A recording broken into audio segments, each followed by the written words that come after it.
Romanos capítulo 1. Eu, Paulo, escravo de Cristo Jesus, chamado para ser apóstolo e enviado para anunciar as boas novas de Deus, escrevo esta carta.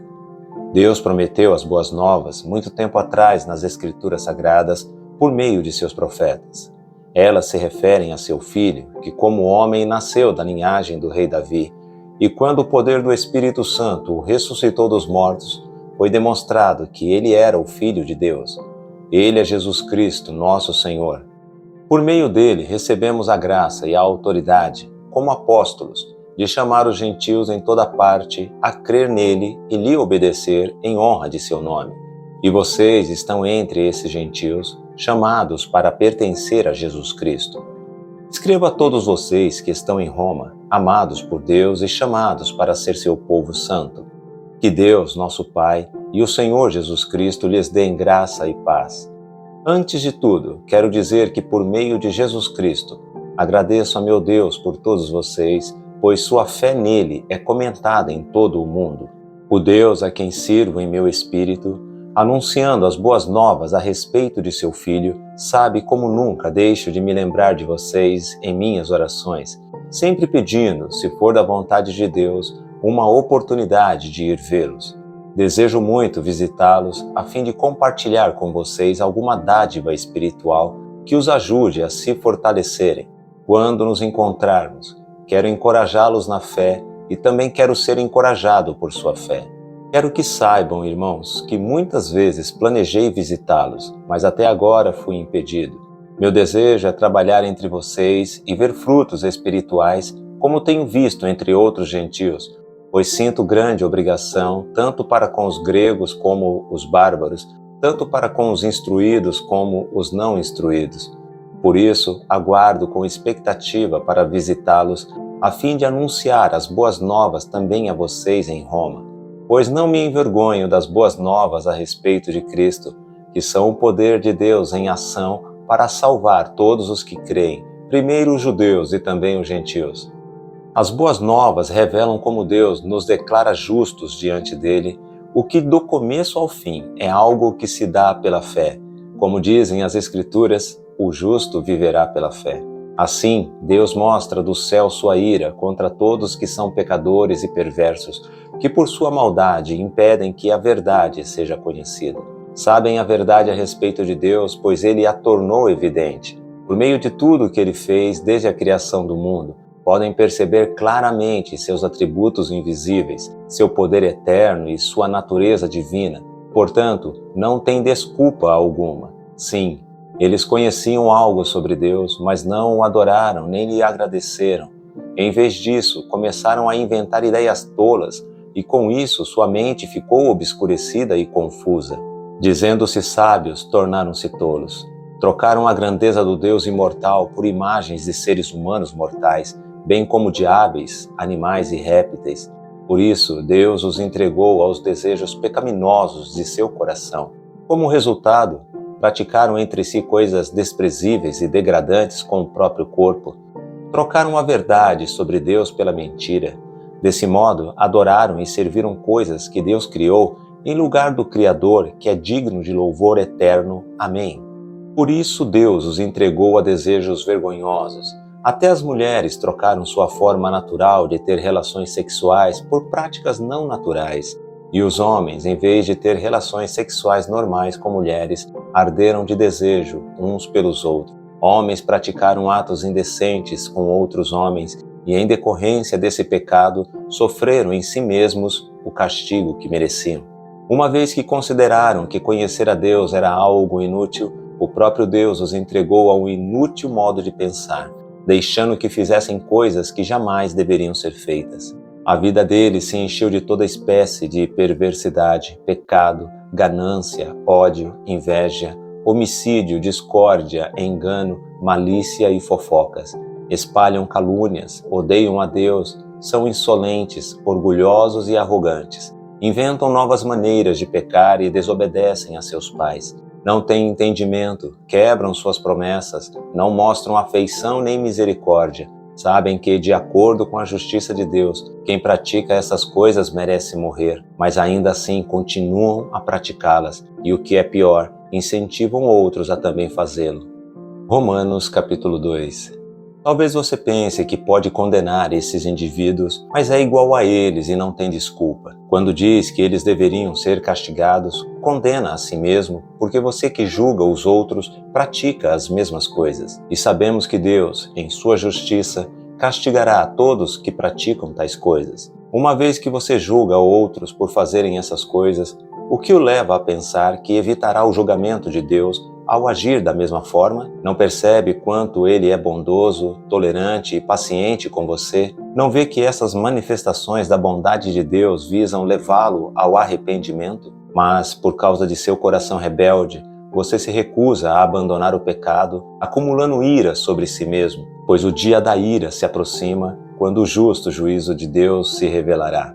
Ele julgará cada um de acordo com seus atos. Dará vida eterna àqueles que, persistindo em fazer o bem, buscam glória, honra e imortalidade. Mas derramará ira e indignação sobre os que vivem para si mesmos, que se recusam a obedecer à verdade e preferem entregar-se a uma vida de perversidade. A todos que praticam o mal, ele trará aflição e calamidade, primeiro para os judeus e também para os gentios.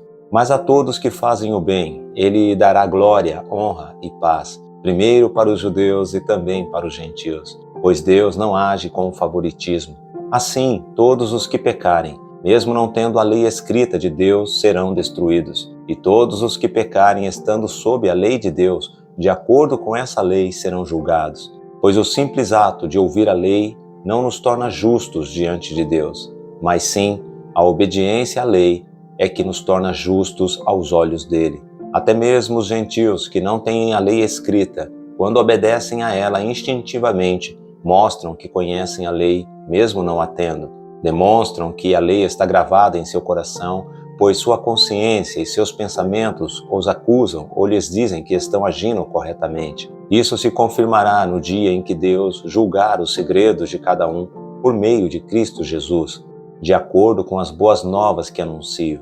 Você que se diz judeu, se apoia na lei de Deus e se orgulha de seu relacionamento especial com Ele, conhece a vontade de Deus, sabe o que é certo porque foi instruído em sua lei, está convencido de que é guia para os cegos e luz para os que estão perdidos na escuridão, considera-se capaz de instruir os ignorantes e ensinar os caminhos de Deus às crianças, está certo de que a lei de Deus lhe dá pleno conhecimento e verdade.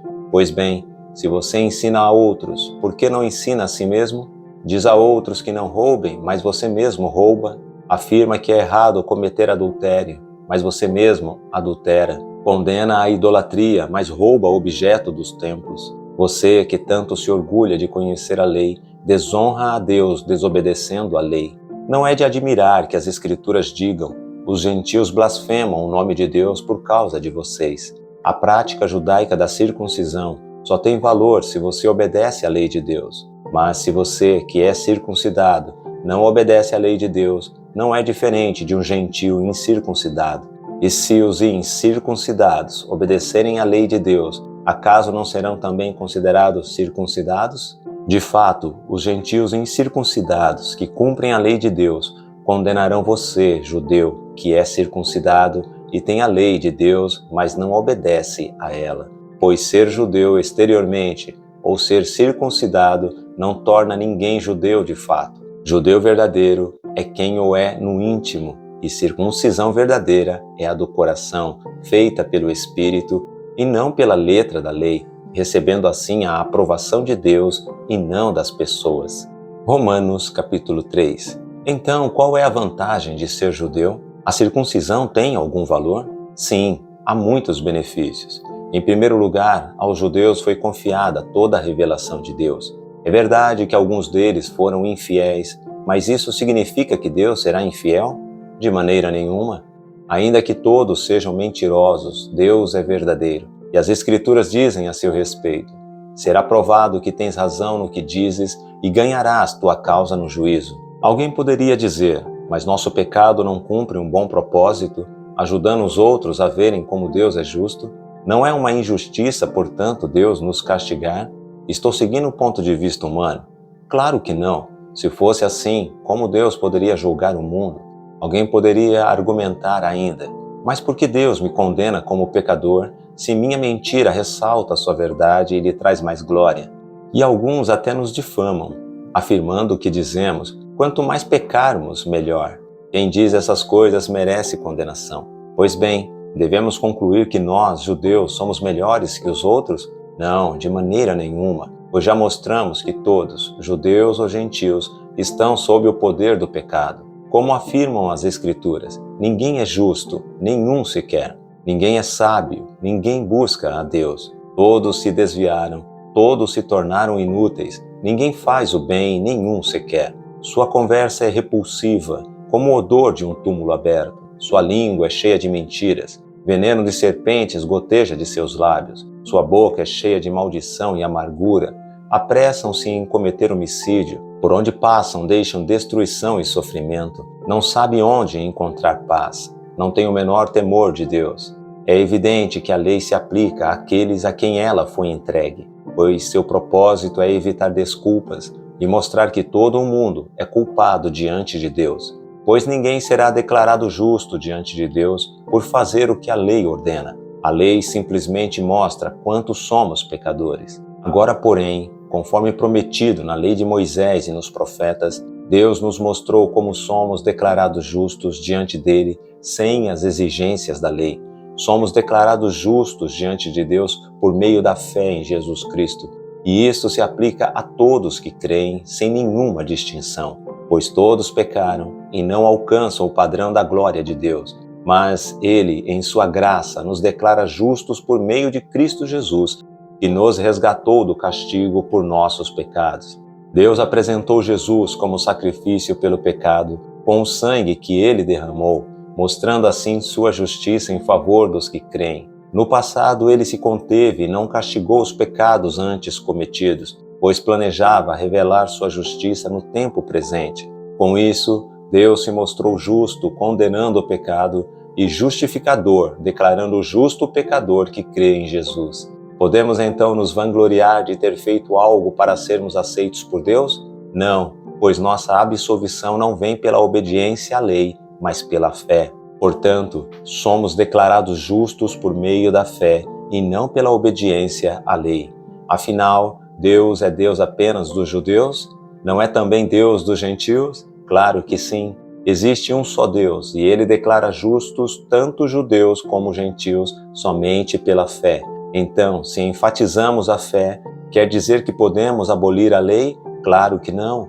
Na realidade, é só quando temos fé que cumprimos verdadeiramente a lei. Romanos capítulo 4. Do ponto de vista humano, Abraão foi o fundador de nossa nação. O que descobriu ele? Se suas boas obras o tivessem tornado justo, ele teria motivo para se vangloriar, mas não perante Deus, pois as Escrituras dizem: Abraão creu em Deus e assim foi considerado justo. O salário daquele que trabalha não é um presente, mas um direito. Contudo, ninguém é considerado justo com base em seu trabalho, mas sim por meio de sua fé em Deus, que declara justos os pecadores. Davi também falou a esse respeito quando descreveu a felicidade daqueles que são considerados justos sem terem trabalhado para isso. Como são felizes aqueles cuja desobediência é perdoada, cujos pecados são cobertos. Sim, como são felizes aquele cujo pecado o Senhor não leva mais em conta. Por acaso essa bênção é apenas para os judeus ou se estende também aos gentios incircuncidados? Já dissemos que Deus considerou Abraão justo por meio de sua fé. Mas como isso aconteceu? Ele foi considerado justo somente depois de ter sido circuncidado ou antes disso? Está claro que foi antes dele ser circuncidado. A circuncisão era um sinal de que Abraão já possuía fé e de que Deus já o havia declarado justo, mesmo antes de ele ser circuncidado. Portanto, Abraão é o pai daqueles que têm fé, mas não foram circuncidados. Eles são considerados justos por causa de sua fé. E Abraão também é o pai daqueles que foram circuncidados, mas somente se tiverem o mesmo tipo de fé que Abraão tinha antes de ser circuncidado. A promessa de que Abraão e seus descendentes herdariam toda a terra não se baseou em sua obediência à lei de Deus, mas sim no fato de ele ter sido considerado justo quando teve fé. Portanto, Se a herança prometida é apenas para aqueles que obedecem à lei, a fé é desnecessária e a promessa anulada, pois a lei traz ira sobre aqueles que tentam obedecer a ela. A única forma de não quebrar a lei é não ter lei nenhuma para quebrar. É por isso que a promessa vem pela fé, para que ela seja segundo a graça e assim alcance toda a descendência de Abraão, não somente os que vivem sob a lei, mas todos que têm fé como a que teve Abraão, pois ele é o pai de todos que creem. Conforme aparece nas Escrituras, eu o fiz pai de muitas nações. Isso aconteceu porque Abraão creu no Deus que traz os mortos de volta à vida e cria coisas novas do nada. Mesmo quando não havia motivo para ter esperança, Abraão a manteve, crendo que se tornaria o pai de muitas nações, pois Deus lhe tinha dito: esse é o número de descendentes que você terá. E sua fé não se enfraqueceu, embora ele soubesse que aos 100 anos, seu corpo, bem como o ventre de Sara, já não tinham vigor. Em nenhum momento a fé de Abraão na promessa de Deus vacilou. Na verdade, ela se fortaleceu e com isso ele deu glória a Deus. Abraão estava plenamente convicto de que Deus é poderoso para cumprir tudo o que promete. Por isso, por sua fé, ele foi considerado justo. E quando Deus considerou Abraão justo, não o fez apenas para benefício dele. As Escrituras dizem que foi também para nosso benefício, pois elas garantem que também seremos considerados justos por crermos naquele que ressuscitou dos mortos, a Jesus, nosso Senhor. Ele foi entregue à morte por causa de nossos pecados e foi ressuscitado para que fôssemos declarados justos diante de Deus. Romanos capítulo 5. Portanto, uma vez que pela fé fomos declarados justos, temos paz com Deus por causa daquilo que Jesus Cristo, nosso Senhor, fez por nós. Foi por meio da fé que Cristo nos concedeu esta graça, que agora desfrutamos com segurança e alegria, pois temos a esperança de participar da glória de Deus. Também nos alegramos ao enfrentar dificuldades e provações, pois sabemos que contribuem para desenvolvermos perseverança, e a perseverança produz caráter aprovado, e o caráter aprovado fortalece nossa esperança. E essa esperança não nos decepcionará, pois sabemos quanto Deus nos ama, uma vez que Ele nos deu o Espírito Santo para nos encher o coração com o seu amor. Quando estávamos completamente desamparados, Cristo veio na hora certa e morreu por nós, pecadores. É pouco provável que alguém morresse por um justo, embora talvez alguém se dispusesse a morrer por uma pessoa boa.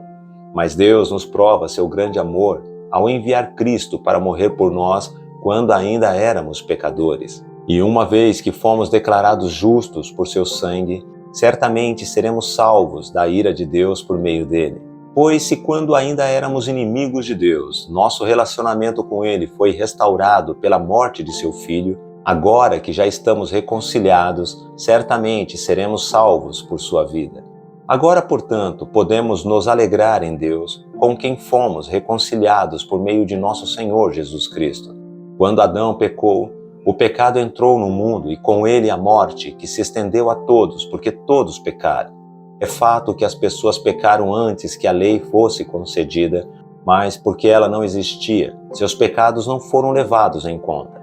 Mesmo assim, do tempo de Adão até o de Moisés, todos morreram, incluindo os que não desobedeceram a uma ordem explícita de Deus, como Adão desobedeceu.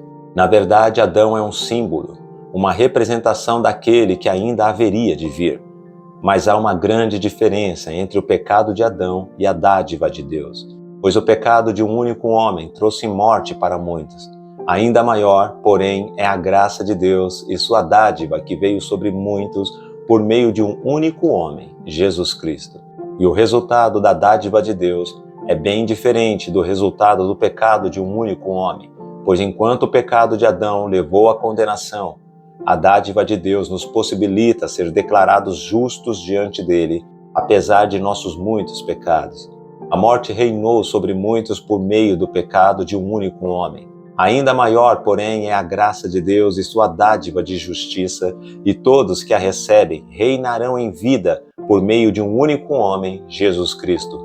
É verdade que um só pecado de Adão trouxe condenação a todos, mas um só ato de justiça de Cristo removeu a culpa e trouxe vida a todos.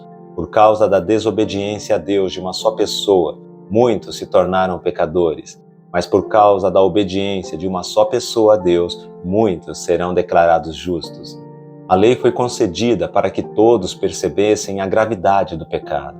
Mas à medida que o pecado aumentou, a graça se tornou ainda maior. Portanto, assim como o pecado reinou sobre todos e os levou à morte, agora reina a graça, que nos declara justos diante de Deus e resulta na vida eterna por meio de Jesus Cristo, nosso Senhor. Romanos capítulo 6. Pois bem, devemos continuar pecando para que Deus mostre cada vez mais sua graça? Claro que não. Uma vez que morremos para o pecado, como podemos continuar vivendo nele? Ou acaso se esqueceram de que, quando fomos unidos a Cristo Jesus no batismo, nos unimos a Ele em sua morte? Pois, pelo batismo, morremos e fomos sepultados com Cristo. E assim como Ele foi ressuscitado dos mortos pelo poder glorioso do Pai, agora nós também podemos viver uma nova vida. Uma vez que nossa união com Ele se assemelhou à sua morte, assim também nossa ressurreição será semelhante à dele. Sabemos que nossa velha natureza humana foi crucificada com Cristo, para que o pecado não tivesse mais poder sobre nossa vida e dele deixássemos de ser escravos. Pois, quando morremos com Cristo, fomos libertos do poder do pecado. Então, uma vez que morremos com Cristo, cremos que também com Ele viveremos. Temos certeza disso, pois Cristo foi ressuscitado dos mortos e não mais morrerá. A morte já não tem nenhum poder sobre Ele. Quando Ele morreu, foi de uma vez por todas para quebrar o poder do pecado, mas agora que Ele vive, é para a glória de Deus.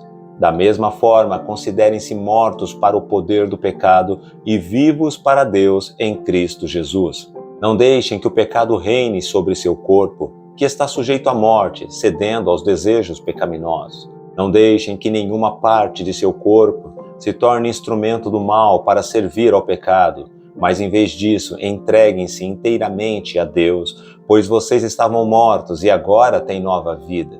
Portanto, ofereçam seu corpo como instrumento para fazer o que é certo para a glória de Deus. O pecado não é mais seu senhor, pois vocês já não vivem sob a lei, mas sob a graça de Deus. Pois bem, uma vez que a graça nos libertou da lei, quer dizer que podemos continuar pecando? Claro que não. Vocês não sabem que se tornam escravos daquilo a que escolhem obedecer? Podem ser escravos do pecado, que conduz à morte, ou podem escolher obedecer a Deus, que conduz à vida de justiça. Graças a Deus, porque antes vocês eram escravos do pecado, mas agora obedecem de todo o coração a este ensino que lhes transmitimos. Estão livres da escravidão do pecado e se tornaram escravos da justiça. Uso o exemplo da escravidão para ajudá-los a entender isso tudo, pois sua natureza humana é fraca.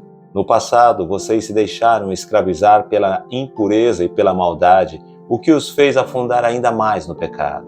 Agora devem se entregar como escravos à vida de justiça para que se tornem santos. Quando eram escravos do pecado, estavam livres da obrigação de fazer o que é certo. E qual foi o resultado? Hoje vocês se envergonham das coisas que costumavam fazer, coisas que acabam em morte.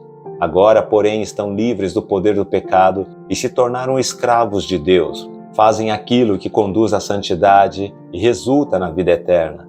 Pois o salário do pecado é a morte, mas a dádiva de Deus é a vida eterna em Cristo Jesus, nosso Senhor.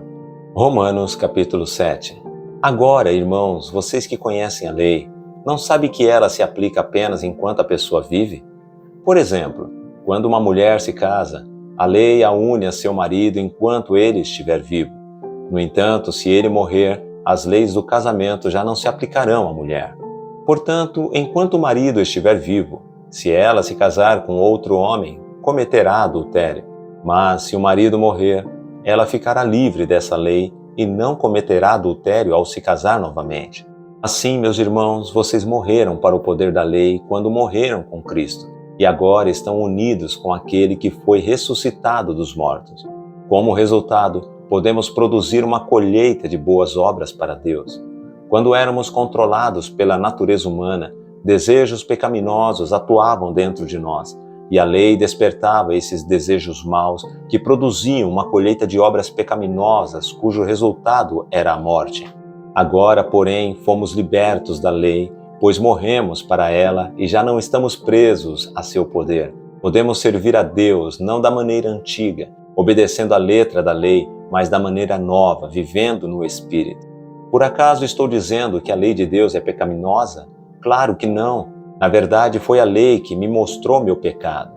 Eu jamais saberia que cobiçar é errado se a lei não dissesse, não cobice. Mas o pecado usou esse mandamento para despertar dentro de mim todo tipo de desejo cobiçoso. Se não houvesse lei, o pecado não teria esse poder. Houve um tempo em que eu vivia sem a lei. No entanto, quando tomei conhecimento do mandamento, o pecado ganhou vida e eu morri. Assim descobri que os mandamentos da lei, que deveriam trazer vida, trouxeram, em vez disso, morte. O pecado se aproveitou desses mandamentos e me enganou e fez uso deles para me matar. Isso, porém, só demonstra que a lei em si é santa, e santos, justos e bons são seus mandamentos. Mas então, a lei que é boa foi responsável por minha morte? Claro que não. O pecado usou o que era bom para me condenar à morte. Vemos com isso como o pecado é terrível, usando os bons mandamentos de Deus para seus próprios fins perversos. O problema não está na lei, pois ela é espiritual e boa. O problema está em mim, pois sou humano, escravo do pecado. Não entendo a mim mesmo, pois quero fazer o que é certo, mas não o faço.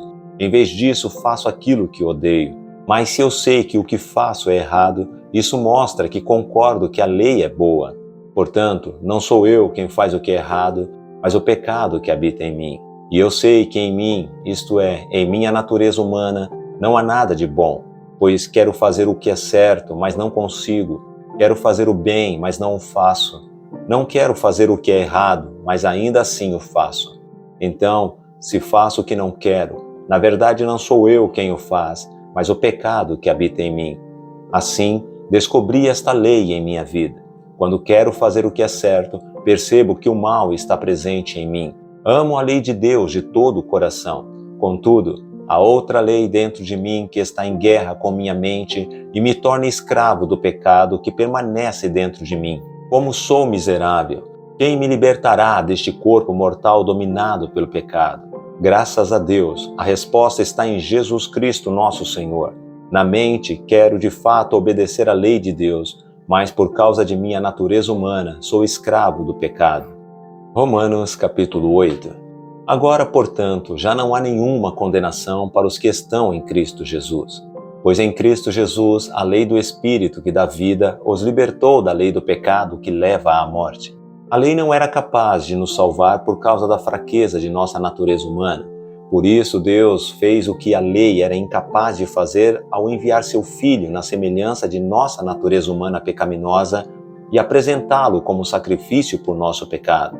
Com isso, declarou o fim do domínio do pecado sobre nós, de modo que nós, que agora não seguimos mais nossa natureza humana, mas sim o Espírito, possamos cumprir as justas exigências da lei. Aqueles que são dominados pela natureza humana pensam em coisas da natureza humana, mas os que são controlados pelo Espírito pensam em coisas que agradam o Espírito. Portanto, permitir que a natureza humana controle a mente resulta em morte, mas permitir que o Espírito controle a mente resulta em vida. Pois a mentalidade da natureza humana é sempre inimiga de Deus, nunca obedeceu às leis de Deus e nunca obedecerá. Por isso, aqueles que ainda estão sob o domínio de sua natureza humana não podem agradar a Deus.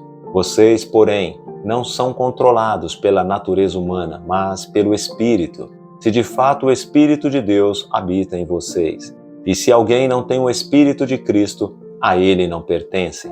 Uma vez que Cristo habita em vocês, embora o corpo morra por causa do pecado, o Espírito lhes dá vida porque vocês foram declarados justos diante de Deus.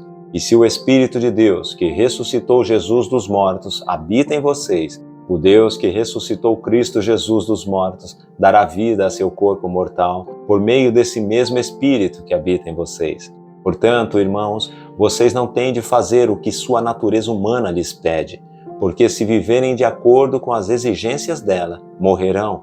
Se, contudo, pelo poder do Espírito, fizerem morrer as obras do corpo, viverão, porque todos que são guiados pelo Espírito de Deus são filhos de Deus. Pois vocês não receberam um espírito que os torne, de novo, escravos medrosos, mas sim o Espírito de Deus, que os adotou como seus próprios filhos. Agora nós os chamamos Abba, Pai, pois o seu Espírito confirma a nosso Espírito que somos filhos de Deus. Se somos seus filhos, então somos seus herdeiros e, portanto, co-herdeiros com Cristo. Se de fato participamos de seu sofrimento, participaremos também de sua glória. Considero que nosso sofrimento de agora não é nada comparado com a glória que ele nos revelará mais tarde, pois toda a criação aguarda com grande expectativa o dia em que os filhos de Deus serão revelados. Toda a criação, não por vontade própria, foi submetida por Deus a uma existência fútil, na esperança de que, com os filhos de Deus, a criação seja gloriosamente liberta da decadência que a escraviza. Pois sabemos que até agora toda a criação geme como em dores de parto.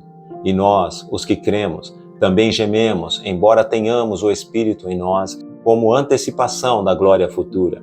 Pois aguardamos ansiosos pelo dia em que desfrutaremos nossos direitos de adoção, incluindo a redenção de nosso corpo. Recebemos essa esperança quando fomos salvos. Se já temos alguma coisa, não há necessidade de esperar por ela, mas se esperamos por algo que ainda não temos, devemos fazê-lo com paciência e confiança. E o Espírito nos ajuda em nossa fraqueza, pois não sabemos orar segundo a vontade de Deus. Mas o próprio Espírito intercede por nós com gemidos que não podem ser expressos em palavras. E o Pai, que conhece cada coração, sabe quais são as intenções do Espírito, pois o Espírito intercede por nós, o povo santo, segundo a vontade de Deus. E sabemos que Deus faz todas as coisas cooperarem para o bem daqueles que o amam e que são chamados de acordo com o seu propósito. Pois Deus conheceu de antemão os seus e os predestinou para se tornarem semelhantes à imagem de seu Filho, a fim de que ele fosse o primeiro entre muitos irmãos. Depois de predestiná-los, ele os chamou, e depois de chamá-los, os declarou justos, e depois de declará-los justos, lhes deu sua glória. Que podemos dizer diante de coisas tão maravilhosas? Se Deus é por nós, quem será contra nós? Se ele não poupou nem mesmo a seu próprio Filho, mas o entregou por todos nós, acaso não nos dará todas as outras coisas? Quem se atreve a acusar os escolhidos de Deus? Ninguém, pois o próprio Deus nos declara justos diante dele. Quem nos condenará, então?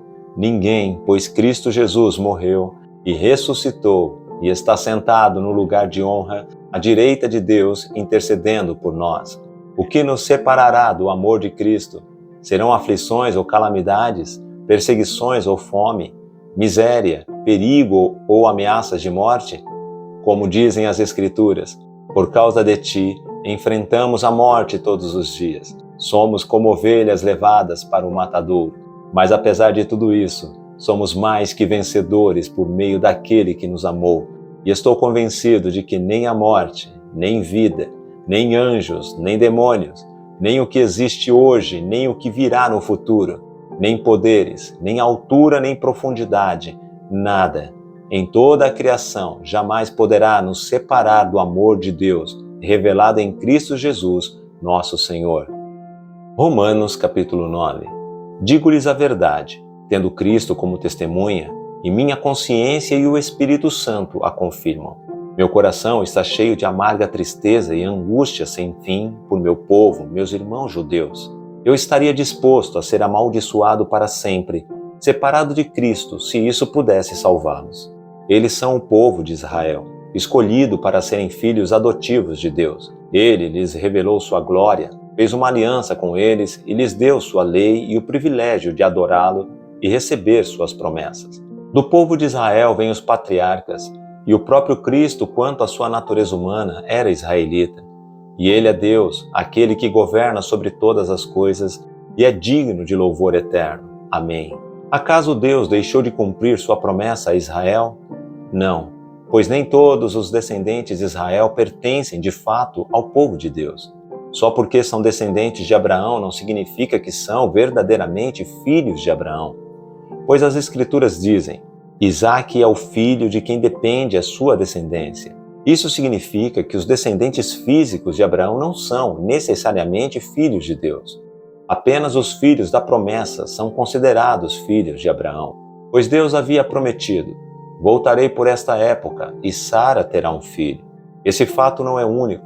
Também Rebeca ficou grávida de nosso antepassado Isaque e deu à luz gêmeos. Antes deles nascerem, porém, antes mesmo de terem feito qualquer coisa boa ou má, ela recebeu uma mensagem de Deus. Essa mensagem mostra que Deus escolhe as pessoas conforme os propósitos dele e as chama sem levar em conta as obras que praticam. Foi dito a Rebeca: seu filho mais velho servirá a seu filho mais novo. Nas palavras das Escrituras, amei Jacó, mas rejeitei Esaú. Estamos dizendo então que Deus foi injusto? Claro que não, pois Deus disse a Moisés: terei misericórdia de quem eu quiser e mostrarei compaixão a quem eu quiser. Portanto, a misericórdia depende apenas de Deus e não de nosso desejo nem de nossos esforços, pois as Escrituras afirmam que Deus disse ao faraó: eu o coloquei em posição de autoridade com o propósito de mostrar em você meu poder e propagar meu nome por toda a terra. Como podem ver, ele escolhe ter misericórdia de alguns e endurecer o coração de outros. Mas algum de vocês dirá: então por que Deus os culpa? Não estão apenas cumprindo a vontade dele? Ora, quem é você, mero ser humano, para discutir com Deus? Acaso o objeto criado pode dizer àquele que o criou: por que você me fez assim? O oleiro não tem o direito de usar o mesmo barro para fazer um vaso para uso especial e outro para uso comum? Da mesma forma, Deus tem o direito de mostrar sua ira e seu poder, suportando com muita paciência aqueles que são objeto de sua ira, preparados para a destruição.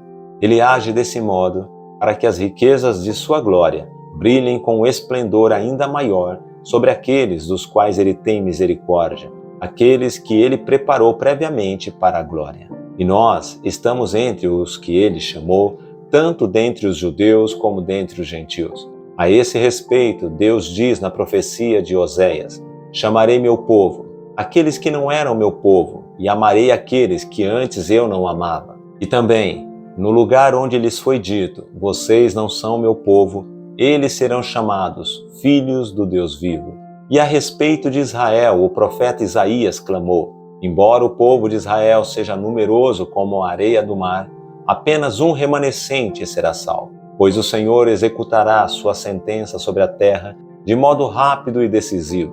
E como Isaías tinha dito em outra passagem: se o Senhor dos exércitos não houvesse poupado algum de nossos filhos, teríamos sido exterminados como Sodoma e destruídos como Gomorra. O que significa tudo isso? Embora os gentios não buscassem seguir as normas de Deus, foram declarados justos e isso aconteceu pela fé. Já o povo de Israel, que se esforçou tanto para cumprir a lei a fim de se tornar justo, nunca teve sucesso. Por que não? Porque tentaram se tornar justos por meio de suas obras e não pela fé. Tropeçaram na grande pedra em seu caminho e a esse respeito as Escrituras afirmam: ponho em Sião uma pedra que os faz tropeçar, uma rocha que os faz cair, mas quem confiar nele jamais será envergonhado. Romanos capítulo 10. Irmãos, o desejo de meu coração e minha oração a Deus é que o povo de Israel seja salvo.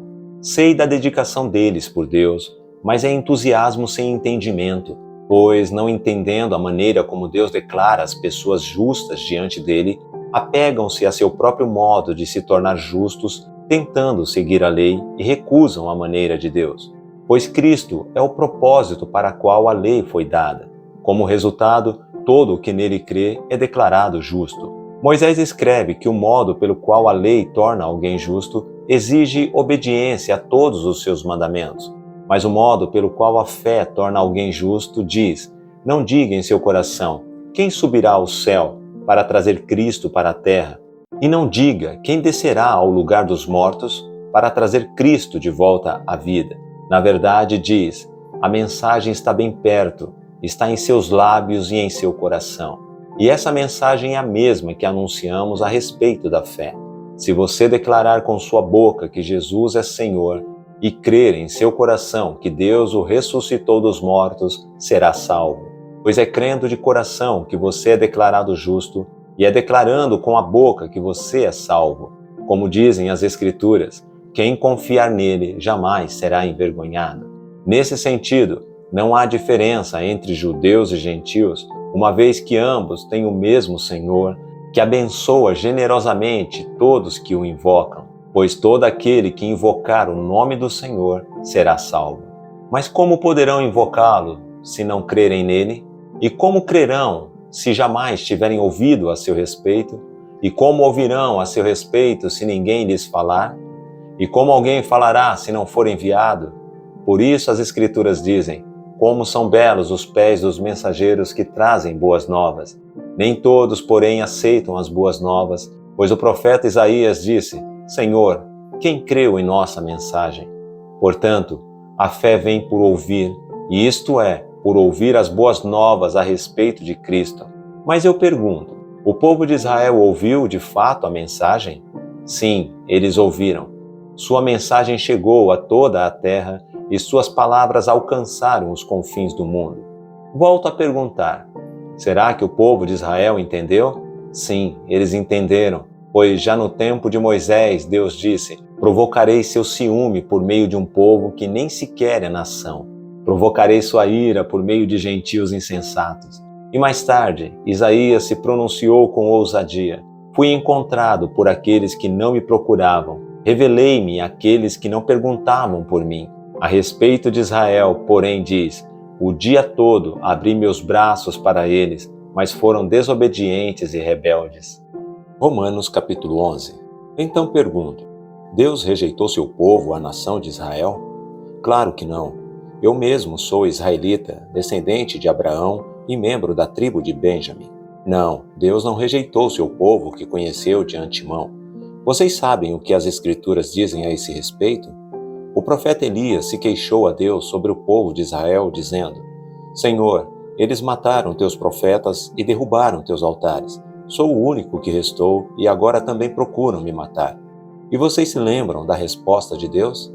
Ele disse: ainda tenho outros 7.000 que jamais se prostraram diante de Baal. O mesmo acontece hoje, pois uns poucos do povo de Israel permaneceram fiéis, escolhidos pela graça de Deus. E se a escolha se dá pela graça de Deus, então não se baseia nas obras deles, pois nesse caso a graça deixaria de ser o que verdadeiramente é, ou seja, gratuita e merecida. Portanto, a situação é esta: a maioria do povo de Israel não encontrou o que tanto buscava, mas uns poucos, aqueles que Deus havia escolhido, o encontraram, enquanto o coração dos demais foi endurecido. Como dizem as Escrituras, Deus os fez cair em sono profundo. Até hoje fechou-lhes os olhos para que não vejam e tapou-lhes os ouvidos para que não ouçam. Da mesma forma, Davi disse: que sua mesa farta se transforme em laço, em armadilha que os faça pensar que tudo vai bem, que seus privilégios os façam tropeçar e que recebam o que merecem.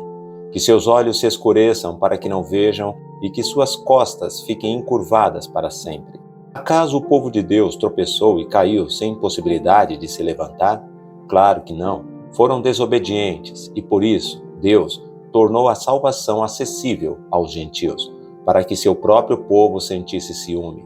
Se os gentios foram enriquecidos porque os israelitas fracassaram ao rejeitar a salvação que Deus lhes oferece, imaginem como será maior a bênção para o mundo quando Israel for plenamente restaurado. Dirijo-me especialmente a vocês, gentios, e uma vez que fui designado apóstolos aos gentios, enfatizo isso porque desejo que, de algum modo, o povo de Israel sinta ciúme e assim eu possa levar alguns deles à salvação.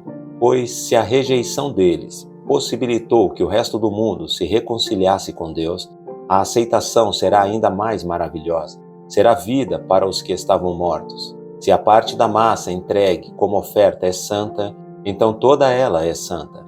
E se as raízes da árvore são santas, os ramos também o serão. Mas alguns desses ramos, alguns do povo de Israel foram cortados. E vocês, gentios, que eram ramos de uma oliveira brava, foram enxertados na árvore. Agora, portanto, participam do alimento nutritivo que vem da raiz da oliveira especial de Deus. No entanto, não devem se orgulhar de terem sido enxertados no lugar dos ramos que foram cortados, pois é a raiz que sustenta o ramo e não o contrário. Talvez digam: esses ramos foram cortados para abrir espaço para nós. É verdade, mas lembre-se de que esses ramos foram cortados porque não creram e que vocês estão ali porque creem. Portanto, não se orgulhem, mas temam o que poderia acontecer. Pois se Deus não poupou os ramos naturais, também não poupará vocês. Observem como Deus é ao mesmo tempo bondoso e severo. É severo com os que lhe desobedecem, mas é bondoso com vocês, desde que continuem a confiar em sua bondade. Mas, se deixarem de confiar, também serão cortados. E se o povo de Israel abandonar sua incredulidade, será enxertado novamente, pois Deus tem poder para enxertá-los de volta na árvore. Vocês eram, por natureza, o ramo cortado de uma oliveira brava. Portanto, se Deus se mostrou disposto a fazer algo contrário à natureza ao enxertá-los em uma árvore cultivada, estará ainda mais disposto a enxertar os ramos naturais de volta na árvore da qual eles fazem parte. Irmãos, quero que vocês entendam este mistério para que não se orgulhem de si mesmos. Alguns do povo de Israel têm o coração endurecido, mas isso durará apenas até que o tempo dos gentios se complete. E assim todo Israel será salvo. Como dizem as Escrituras, o libertador virá de Sião e afastará Israel da impiedade. E esta é minha aliança com eles. Eu removerei seus pecados. Muitos do povo de Israel agora são inimigos das boas novas, e isso beneficia vocês, gentios. No entanto, porque ele escolheu seus patriarcas, eles ainda são o povo que Deus ama, pois as bênçãos de Deus e o seu chamado jamais podem ser anulados. Em outros tempos, vocês, gentios, foram rebeldes contra Deus, mas agora, por causa da desobediência deles, vocês receberam misericórdia. Agora eles são os rebeldes e Deus foi misericordioso com vocês, para que eles também participem da misericórdia dele, pois Deus colocou a todos debaixo da desobediência, para que de todos tivesse misericórdia. Como são grandes as riquezas, a sabedoria e o conhecimento de Deus! É impossível entendermos suas decisões e seus caminhos, pois quem conhece os pensamentos do Senhor? Quem sabe o suficiente para aconselhá-lo? Quem lhe deu primeiro alguma coisa, para que ele precise depois retribuir? Pois todas as coisas vêm dele, existem por meio dele e são para ele. A ele seja toda a glória para sempre. Amém. Romanos, capítulo 12. Portanto, irmãos, suplico-lhes que entreguem seu corpo a Deus, por causa de tudo que ele fez por vocês, que seja um sacrifício vivo e santo, do tipo que Deus considera agradável. Essa é a verdadeira forma de adorá-lo. Não imitem o comportamento e os costumes deste mundo, mas deixem que Deus os transforme por meio de uma mudança em seu modo de pensar, a fim de que experimentem a boa, agradável e perfeita vontade de Deus para vocês. Com base na graça que recebi, dou a cada um de vocês a seguinte advertência: não se considerem melhores do que realmente são. Antes, sejam honestos em sua autoavaliação, medindo-se de acordo com a fé que Deus nos deu. Da mesma forma que nosso corpo tem vários membros e cada membro uma função específica, assim é também com o corpo de Cristo. Somos membros diferentes do mesmo corpo e todos pertencemos uns aos outros. Deus, em sua graça, nos concedeu diferentes dons. Portanto, se você tiver a capacidade de profetizar, faça-o de acordo com a proporção de fé que recebeu. Se tiver o dom de servir, sirva com dedicação. Se for mestre, ensine bem. Se seu dom consistir em encorajar pessoas, encoraje-as. Se for o dom de contribuir, dê com generosidade. Se for o de exercer liderança, lidere de forma responsável. E se for o de demonstrar misericórdia, pratique-o com alegria. Amem as pessoas sem fingimento. Odeiem tudo que é mal. Apeguem-se firmemente ao que é bom. Amem-se com um amor fraternal e tenham prazer em honrar uns aos outros. Jamais sejam preguiçosos, mas trabalhem com dedicação e sirvam ao Senhor com entusiasmo. Alegrem-se em nossa esperança, sejam pacientes nas dificuldades e não parem de orar. Quando membros do povo santo passarem por necessidade, ajudem com prontidão. Estejam sempre dispostos a praticar a hospitalidade. Abençoem aqueles que os perseguem, não os amaldiçoem, mas orem para que Deus os abençoe. Alegrem-se com os que se alegram e chorem com os que choram. Vivam em harmonia uns com os outros. Não sejam orgulhosos, mas tenham amizade com gente de condição humilde. E não pensem que sabem tudo. Nunca paguem o mal com o mal. Pensem sempre em fazer o que é melhor aos olhos de todos. No que depender de vocês, vivam em paz com todos. Amados, nunca se vinguem. Deixem que a ira de Deus se encarregue disso. Pois assim dizem as Escrituras: a vingança cabe a mim, eu lhes darei o troco, diz o Senhor. Pelo contrário, se seu inimigo estiver com fome, dê-lhe de comer. Se estiver com sede, dê-lhe de beber. Ao fazer isso, amontoará brasas vivas sobre a cabeça dele. Não deixem que o mal os vença, mas vençam o mal praticando o bem. Romanos capítulo 13. Todos devem sujeitar-se às autoridades, pois toda a autoridade vem de Deus, e aqueles que ocupam cargos de autoridade foram ali colocados por ele. Portanto, quem se rebela contra a autoridade, se rebela contra o Deus que a instituiu e será punido. Pois as autoridades não causam temor naqueles que fazem o que é certo, mas sim nos que fazem o que é errado. Você deseja viver livre do medo das autoridades? Faça o que é certo e elas o honrarão. As autoridades são servos de Deus para o seu bem, mas se você estiver fazendo algo errado, é evidente que deve temer, pois elas têm o poder de puni-lo, pois estão a serviço de Deus para castigar os que praticam o mal. Portanto, sujeitem-se a elas, não apenas para evitar a punição, mas também para manter a consciência limpa. É por esse motivo também que vocês pagam impostos, pois as autoridades estão a serviço de Deus no trabalho que realizam. Deem a cada um o que lhe é devido. Paguem os impostos e tributos àqueles que os recolhem e honrem e respeitem as autoridades. Não devam nada a ninguém, a não ser o amor de uns pelos outros. Quem ama seu próximo cumpre os requisitos da lei de Deus, pois os mandamentos dizem: não cometa adultério, não mate, não roube, não cobice. Esses e outros mandamentos semelhantes se resumem num só: ame o seu próximo como a si mesmo. O amor não faz mal ao próximo, portanto, o amor cumpre todas as exigências da lei de Deus. Tudo isso é ainda mais urgente porque vocês sabem como é tarde. O tempo está se esgotando. Despertem, pois nossa salvação está mais próxima agora do que quando cremos no início. A noite está quase acabando e logo vem o dia. Portanto, deixem de lado as obras das trevas como se fossem roupas sujas e vistam a armadura da luz. Uma vez que pertencemos ao dia, vivamos com decência à vista de todos. Não participem de festanças desregradas, de bebedeiras, de promiscuidade sexual e de práticas imorais, e não se envolvam em brigas nem em invejas. Em vez disso, revistam-se do Senhor Jesus Cristo e não fiquem imaginando formas de satisfazer seus desejos pecaminosos. Romanos capítulo 14. Aceitem os que são fracos na fé e não discutam sobre as opiniões deles acerca do que é certo ou errado. Por exemplo, um irmão crê que não é errado comer qualquer coisa. Outro, porém, que é mais fraco, come somente legumes e verduras. Quem se sente à vontade para comer de tudo, não deve desprezar quem não o faz. E quem não come certos alimentos, não deve condenar quem o faz, pois Deus os aceitou. Quem são vocês para condenar os servos de outra pessoa? O Senhor deles julgará se estão em pé ou se caíram, e com a ajuda de Deus ficarão em pé e receberão a aprovação dele. Da mesma forma, há quem considere um dia mais sagrado que outro, enquanto outros acreditam que todos os dias são iguais.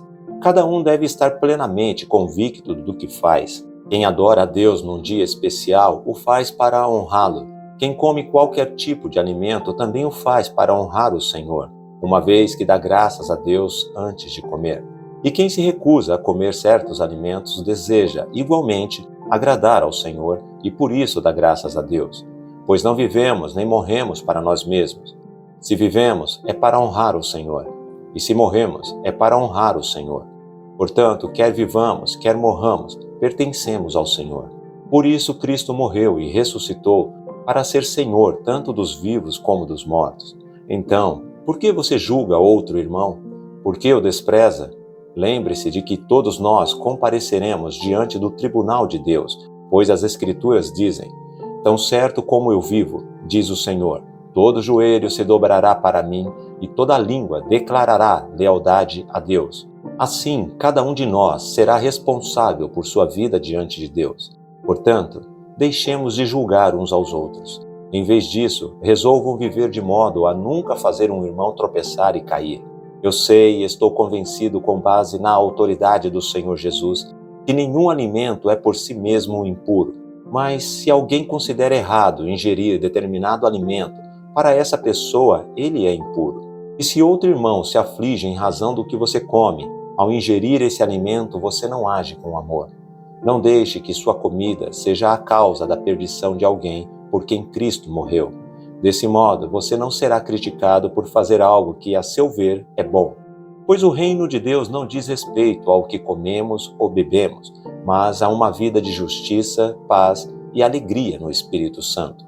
Se servirem a Cristo com essa atitude, agradarão a Deus e também receberão a aprovação das pessoas. Portanto, tenhamos como alvo a harmonia e procuremos edificar uns aos outros. Não destruam a obra de Deus por causa da comida.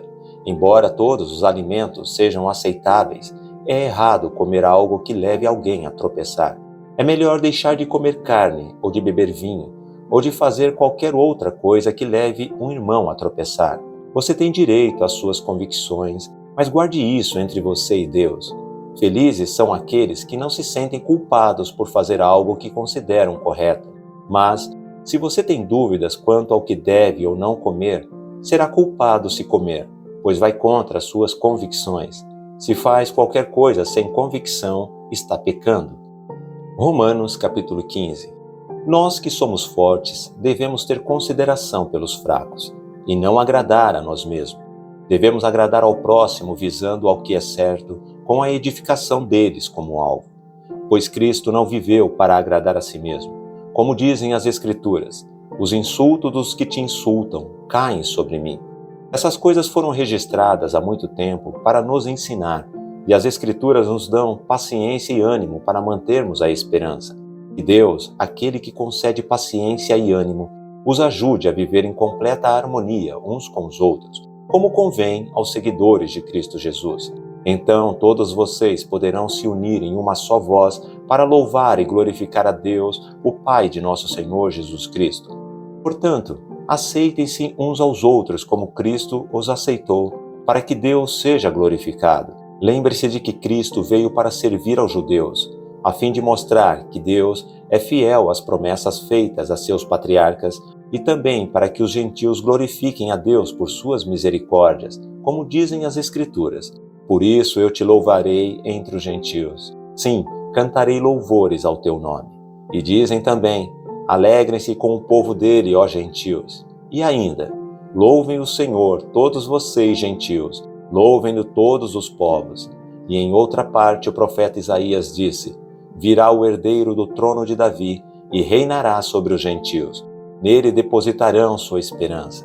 Que Deus, a fonte de esperança, os encha inteiramente de alegria e paz, em vista da fé que vocês depositam nele, de modo que vocês transbordem de esperança pelo poder do Espírito Santo. Meus irmãos, estou plenamente convencido de que vocês estão cheios de bondade. Conhecem essas coisas tão bem que podem ensiná-las uns aos outros. Ainda assim, atrevi-me a escrever a vocês sobre alguns desses assuntos, certo de que só precisam de um lembrete, pois, pela graça de Deus, sou um mensageiro da parte de Cristo Jesus a vocês, os gentios. Anuncio-lhes as boas novas para que se tornem oferta aceitável a Deus, separados pelo Espírito Santo. Tenho motivo, portanto, para me entusiasmar com o que Cristo Jesus tem feito por meio de meu serviço a Deus. E, no entanto, não ouso me vangloriar de nada, exceto do que Cristo fez por meu intermédio, a fim de conduzir os gentios a Deus, por minha mensagem e pelo meu trabalho, convencendo-os pelo poder de sinais e maravilhas e pelo poder do Espírito de Deus. Assim, apresentei plenamente as boas novas de Cristo, desde Jerusalém até o Ilírico. Sempre me propus a anunciar as boas novas, onde o nome de Cristo nunca foi ouvido, para não construir sobre alicerce alheio. Pois conforme dizem as Escrituras, aquele aos quais ele nunca foi anunciado verão, e os que nunca ouviram falar dele entenderão. É por isso, aliás, que há tanto tempo tenho adiado minha visita a vocês, porque estava pregando nesses lugares. Mas agora que terminei meu trabalho nessas regiões e depois de tantos anos de espera, estou ansioso para visitá-los. Planejo ir à Espanha e quando for, espero passar por Roma. E depois de ter desfrutado um pouco de sua companhia, vocês poderão me ajudar com a viagem. Antes de visitá-los, porém, devo ir a Jerusalém para servir ao povo santo de lá, pois os irmãos da Macedônia e da Acaia juntaram de boa vontade uma oferta para os pobres dentre o povo santo em Jerusalém. Ficaram contentes em fazê-lo, pois se sentem devedores deles, porque os gentios receberam as bênçãos espirituais das boas novas dos irmãos em Jerusalém. Consideram que, no mínimo, podem retribuir ajudando-os financeiramente. Assim que eu tiver entregado o dinheiro e completado essa boa ação dos gentios, irei à Espanha, visitando vocês de passagem. E estou certo de que, quando for, Cristo abençoará ricamente nosso tempo juntos. Irmãos, peço-lhes em nome de nosso Senhor Jesus Cristo e pelo amor que lhes foi dado pelo Espírito Santo, que se unam a mim em minha luta, orando a Deus em meu favor. Orem para que eu me livre dos que estão na Judéia e que se recusam a crer. Orem também para que o povo santo em Jerusalém se disponha a aceitar a oferta que estou levando. Então, pela vontade de Deus, poderei visitar vocês com um coração alegre e teremos um tempo de descanso juntos. Que o Deus que nos dá sua paz esteja com todos vocês. Amém. Romanos capítulo 16. Recomendo-lhes nossa irmã Febe, que serve à igreja em Cencreia. Recebam-na no Senhor como uma pessoa digna de honra no meio do povo santo. Ajudem-na no que ela precisar, pois tem sido de grande ajuda para muitos, especialmente para mim. Deem minhas saudações a Priscila e Áquila, meus colaboradores no serviço de Cristo Jesus. Certa vez eles arriscaram a vida por mim. Sou grato a eles e também o são todas as igrejas dos gentios. Saúdem a igreja que se reúne na casa deles. Saúdem também meu querido amigo, Epêneto, que foi o primeiro seguidor de Cristo na província da Ásia. Saúdem Maria, que trabalhou tanto por vocês. Saúdem Andrônico e Júnias, meus compatriotas judeus que estiveram comigo na prisão. São muito respeitados entre os apóstolos e se tornaram seguidores de Cristo antes de mim. Saúdem Ampliato, meu querido amigo no Senhor. Saúdem Urbano, nosso colaborador em Cristo, e meu querido amigo Estaques. Saúdem Apeles, um bom homem, aprovado por Cristo. Saúdem os que são da casa de Aristóbulo. Saúdem Herodião, meu compatriota judeu. Saúdem os da casa de Narciso, que são do Senhor. Saúdem Trifena e Trifosa, obreiras do Senhor, e a estimada Pérside, que tem trabalhado com dedicação para o Senhor. Saúdem Rufo, a quem o Senhor escolheu, e também sua mãe, que tem sido mãe para mim. Saúdem Assíncrito, Flegonte, Hermes, Pátrobas, Hermas e os irmãos que se reúnem com eles. Saúdem Filólogo, Júlia, Nereu e sua irmã, e também Olimpas e todo o povo santo que se reúne com eles. Saúdem uns aos outros com beijo santo. Todas as igrejas de Cristo lhes enviam saudações. E agora, irmãos, peço-lhes que tomem cuidado com aqueles que causam divisões e perturbam a fé, ensinando coisas contrárias ao que vocês aprenderam. Fiquem longe deles. Esses indivíduos não servem a Cristo, nosso Senhor, mas apenas a seus próprios interesses e enganam os inocentes com palavras suaves e bajulação. Mas todos sabem que vocês são obedientes ao Senhor, o que muito me alegra. Quero que sejam sábios quanto a fazer o bem e permaneçam inocentes de todo mal. Em breve o Deus da paz esmagará Satanás sob os pés de vocês. Que a graça de nosso Senhor Jesus seja com vocês. Timóteo, meu colaborador, lhes envia saudações, bem como Lúcio, Jason e Sosípatro, meus compatriotas judeus. Eu, Tércio, que escrevo esta carta para Paulo, também envio minhas saudações no Senhor. Gaio o saúda. Estou hospedado em sua casa, onde ele também tem recebido toda a igreja. Erasto, tesoureiro da cidade, bem como nosso irmão Quarto, lhes enviam saudações. Que a graça de nosso Senhor Jesus Cristo seja com todos vocês. Amém. Toda glória seja a Deus, que pode fortalecê-los como afirmam as boas novas. Essa mensagem a respeito de Jesus Cristo revelou seu plano, mantido em segredo desde o princípio dos tempos, mas que agora, como os escritos dos profetas predisseram e o Deus eterno ordenou, é anunciada aos gentios de toda parte, a fim de que eles também possam crer nele e lhe obedecer. Toda glória para sempre ao Deus único e sábio, por meio de Jesus Cristo. Amém.